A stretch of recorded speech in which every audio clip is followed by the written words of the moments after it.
जब अयोध्या के लोग राम जी से मिलने के लिए चित्रकूट गए, राम जी को वापस लाने के लिए, तो साथ में वशिष्ठ ऋषि भी गए।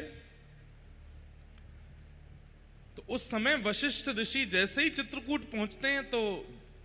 लक्ष्मण जी ने दंडवत प्रणाम किया, राम जी ने दंडवत प्रणाम किया, पास में निषाद राज गुह खड़े थे।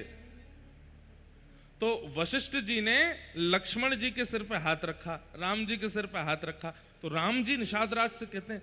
हमारे गुरुदेव हैं, इनको दंडवत प्रणाम करो, अपने सखा को बोलते हैं।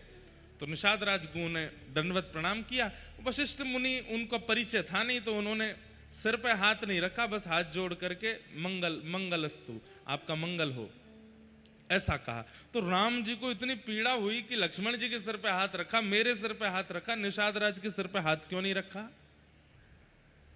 तो अपने गुरु वशिष्ठ जी को दिखाते हुए राम जी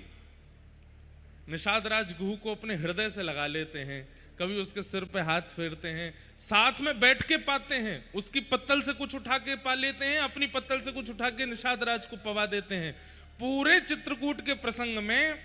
वशिष्ठ गुरु यही देखते रहे कि मैंने इसके सिर पे हाथ नहीं रखा, तो राम जी मुझे दिखा दिखा करके बता रहे हैं कि देखिए आपने इसको कोई और समझा, पर ये मेरा कितना प्रिय है,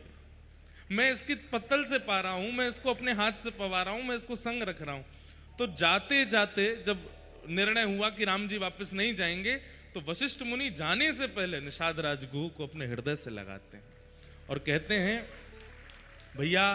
तुम चाहे अपरिचित हो, चाहे तुम आदिवासी हो, चाहे तुम जो भी हो, लेकिन राघव तुमको हृदय से लगाते हैं, इसलिए तुम सबसे श्रेष्ठ हो,